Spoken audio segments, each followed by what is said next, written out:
Arc-en-Ciel, chaque dimanche. Actualité, culture, économie, société et animation festive. Avec Abdelatif Arc-en-Ciel, la chronique.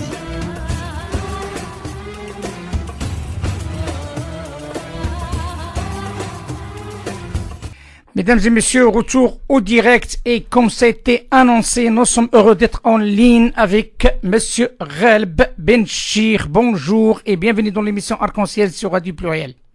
Merci bien, bonjour et tous mes vœux pour nos amis auditeurs pour la nouvelle année. Eh bien écoutez, bonne année à vous et à vos proches et une heureuse année, Inch'Allah, pour une très très belle continuation dans un projet de taille, le projet de la présidence de la Fondation de l'Islam de France. Mesdames et messieurs, nous sommes en direct avec le président, le nouveau président de la Fondation de l'Islam de France qui a succédé à monsieur Jean-Pierre Chevènement. Monsieur Ghaleb Benchir, vous êtes connu par deux principes que j'ai pu constater moi-même à travers vos interventions et vous tenez énormément à l'éducation et aussi à la culture et surtout à la formation. Est-ce que ces deux paramètres feront aussi l'objet de votre mandat à travers cette institution qui est la Fondation de l'Islam? Oui, maintenant plus que jamais. Avant, je voudrais revenir sur ce que vous avez dit.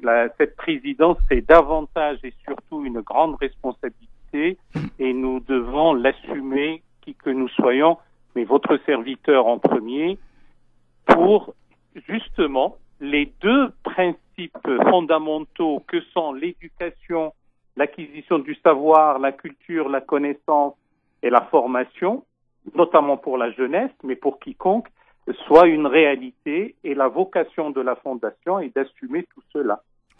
Écoutez, c'est énorme, hein, c'est une tâche énorme. Et comment vous voyez sa réalisation en termes de moyens et en termes aussi d'engagement de ceux qui est derrière cette Fondation de l'Islam?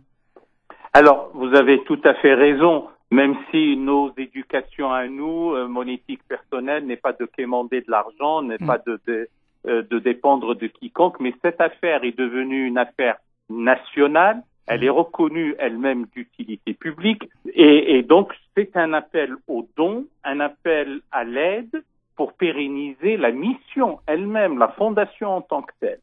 Et après, c'est pour redistribuer et mener à bien tous les projets. Et ils sont colossaux, les enjeux sont cruciaux et énormes. Ça va depuis les bourses de doctorat pour des étudiants et notamment qui sont en thèse d'islamologie, et ça va, si je puis dire, décrescendo jusqu'à le fait d'aider les jeunes imams à avoir une formation parallèle à leur formation cultuelle et une formation dans les connaissances des institutions de la République, l'héritage culturel français, le patrimoine, une connaissance dans les sciences humaines qui vont de pair avec la formation théologique et culturelle. Et entre les deux, eh bien, ce sont des aides à des projets sociaux, notamment le scoutisme, la jeunesse, encore une fois, ce que j'appelle les universités populaires itinérantes dans les grandes villes de France et ailleurs. C'est-à-dire ces universités populaires? Alors, une université populaire, c'est le fait d'organiser des colloques et des débats pour parler sereinement, tranquillement, que j'ai appelé dans un autre contexte la thérapie par la parole et de la parole. C'est réconcilier les citoyens français par-delà leur confession, musulmans ou pas, croyants ou pas. L'essentiel, c'est que l'on puisse définir ensemble dans un grand débat. Maintenant, c'est peut-être à la mode le fait de parler des grands débats. C'est le fait autour du fait islamique, on ait des discussions pour que ça ne soit plus jamais perçu comme un problème.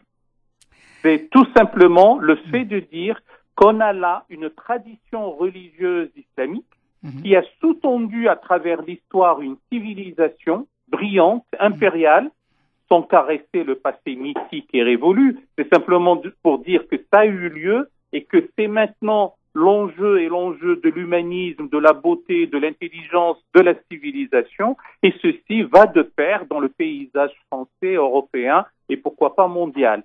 Donc ces universités populaires itinérantes qui vont de ville en ville, eh bien, se feront sous l'égide de la Fondation pour susciter le débat, la rencontre, le dialogue, l'échange, la réconciliation.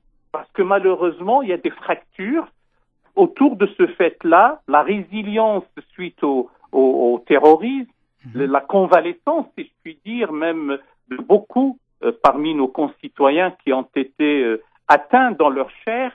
Eh bien, ces sujets, les fameux sujets de la réforme, donc les colloques internationaux peuvent être pris en charge, notamment, mais pas uniquement, par ces fameuses universités populaire. Si j'ai bien compris, donc c'est un travail de proximité, c'est un travail d'ouverture, c'est une nouvelle ère, si j'ai bien compris, qui renforce un petit peu tout ce qui a été initié par M. Chevènement au départ, mais là ça c'est sur le terrain, parce que là on parle de proximité, on s'approche des gens avec cette notion d'université populaire. Donc si j'ai bien compris, vous êtes en train de déblayer un petit peu, d'élaborer encore une deuxième fois le terrain et de mettre en place une stratégie d'éducation pour éviter tous les dérapages qui a eu lieu ces dernières années, et notamment le cas de terrorisme et le cas de perte de nos jeunesses. Comment imaginez-vous cette méthode de travail? Je parle de terrain, vous voyez que je cherche à faire comprendre à notre auditoire. Comment vous allez entreprendre cette proximité avec les jeunes, avec les femmes qui ont... Il y a un divorce, il y a un fossé qui a été créé jusqu'à maintenant. Oui, alors vous avez compris et je vous en sais gré et merci. Et c'est que je me suis rendu suffisamment explicite. C'est ça l'idée, c'est un travail de proximité, un travail de terrain. Vous savez, le temps où l'on pense que l'on décide depuis Paris, depuis des salons, et parce qu'on préside une fondation, il n'y a pas un déplacement sur le terrain, eh bien ce temps-là est révolu.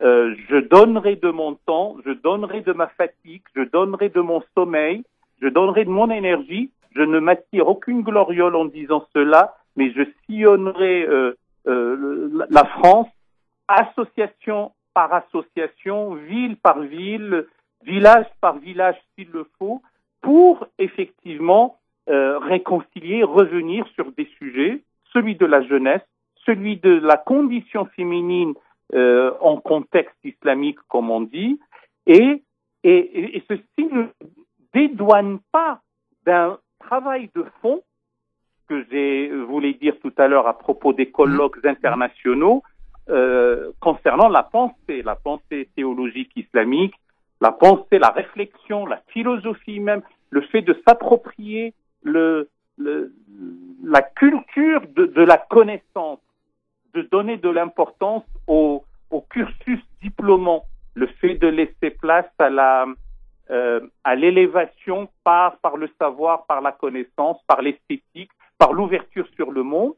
Donc, l'arc de cercle, le spectre, si je puis dire, ça va depuis les étudiants qui vont préparer des thèses de doctorat en islamologie, et ça va descendre, ou inversement, dans les deux sens, jusqu'aux enfants, ceux qui sont en âge d'apprendre, et de les prendre en charge, une prise en charge éducative, par la connaissance, par l'acquisition du savoir, par l'acquisition de la langue arabe, qui n'est pas la langue du communautarisme, comme certains le pensent, ou parce que c'est une langue qui serait la langue du culte.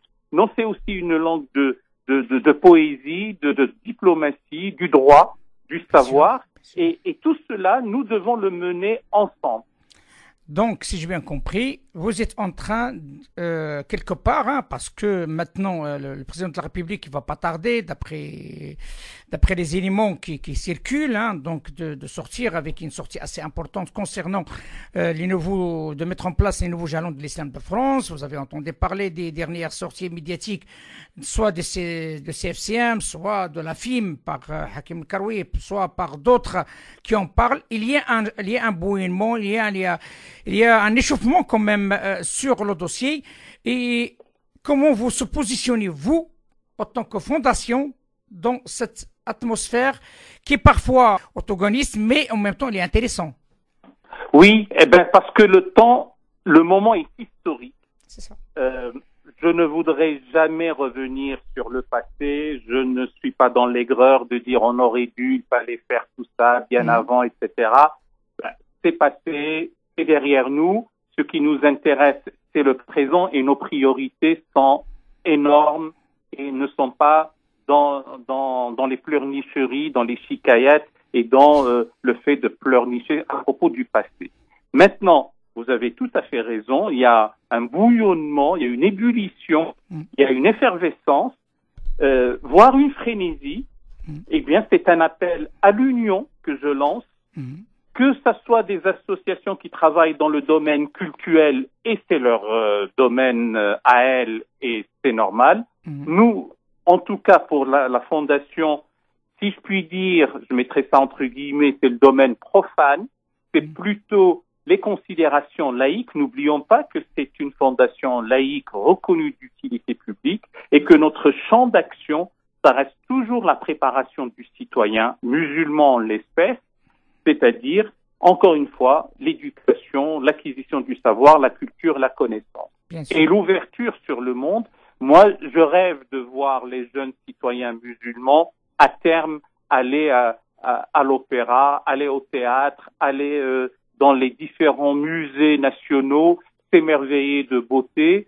En même temps, ils doivent connaître aussi leur patrimoine français national, l'héritage français, et le marier intelligemment et avec brio l'héritage de la civilisation islamique. Et encore une fois, pour que plus jamais la question de l'islam dans ce pays ne soit une problématique. Au contraire, ça doit être même la solution.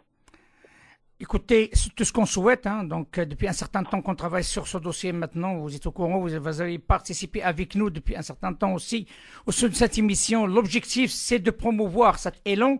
Et nous sommes arrivés maintenant à, comme tout le monde le sait, à une période charnière, donc par rapport à ce dossier.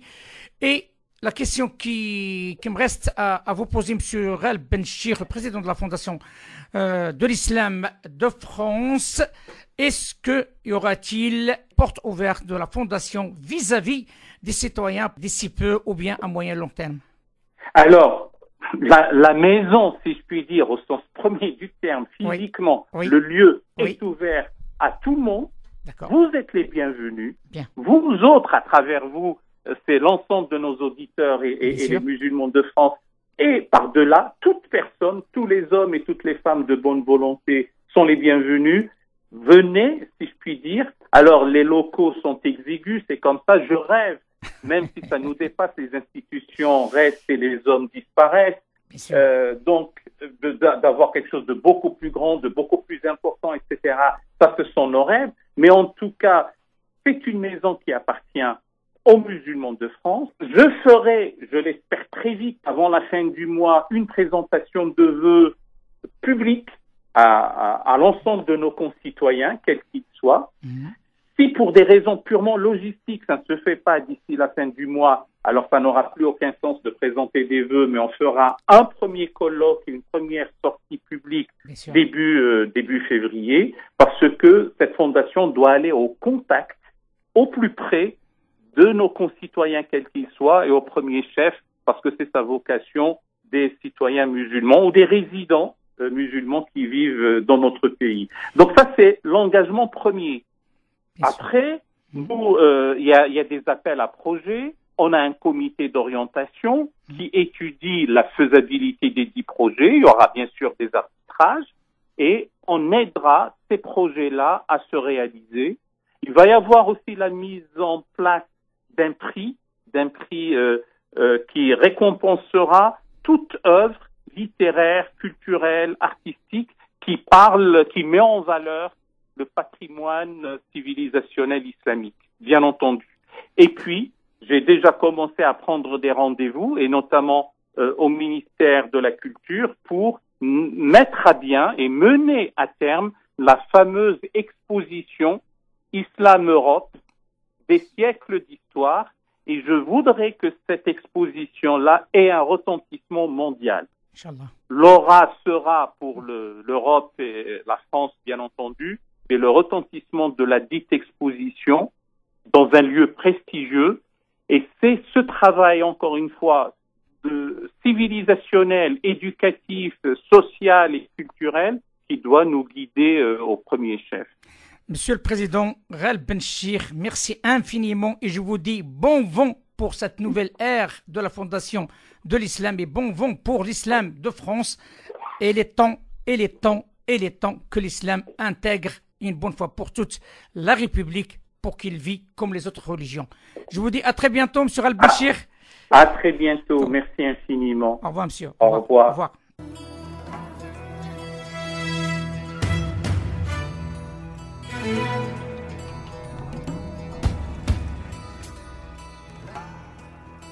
Arc-en-ciel, chaque dimanche, actualité, culture, économie, société et animation festive.